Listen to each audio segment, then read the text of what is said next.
আজি আমাৰ কঠীয়াতলী আঞ্চলিক ৰাম মন্দিৰ আৰু কৃষ্টি বিকাশ প্ৰকল্পৰ প্ৰাংগণত আজিৰে পৰা 5 দিনীয়া কাৰ্যসূচীৰে আমাৰ বছৰেকীয়া নাম কীৰ্তন ভাগ আমি আৰম্ভ কৰিবলৈ লৈছোঁ।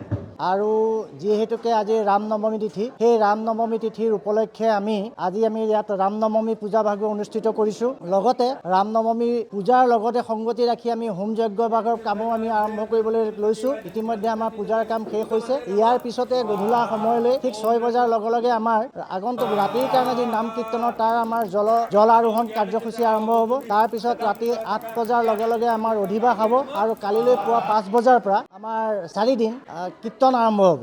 আৰু কীৰ্তনৰ শেষৰ দিনা অৰ্থাৎ 31 তাৰিখে আমাৰ দিনটোত মহোৎসৱ হ'ব। মহোৎসৱৰ অৰ্থ আমাৰ খিচিৰি ভোগ হ'ব আৰু সকলো ৰাইজকে আমি কঠীয়াতলী আঞ্চলিক ৰাম মন্দিৰ কমিটি আৰু পৰিচালনা কমিটিৰ তৰফৰ পৰা সকলোকে আমি আহ্বান জনাইছোঁ, তেখেত সকলোবিলাক আমাৰ ইয়ালৈ আহক, উপভোগ কৰক আৰু ভগৱানৰ ওচৰত প্ৰাৰ্থনা জনাইছোঁ যাতে আমাৰ আগন্তুক এই কাৰ্যসূচীখিনি সুকলমে পাৰ হৈ যায়, কোনো যেন আমাৰ অপৰাধ নহয়। সেইকাৰণে আমি সকলোকে ভগৱানৰ ওচৰত আমি প্ৰাৰ্থনা জনাইছোঁ।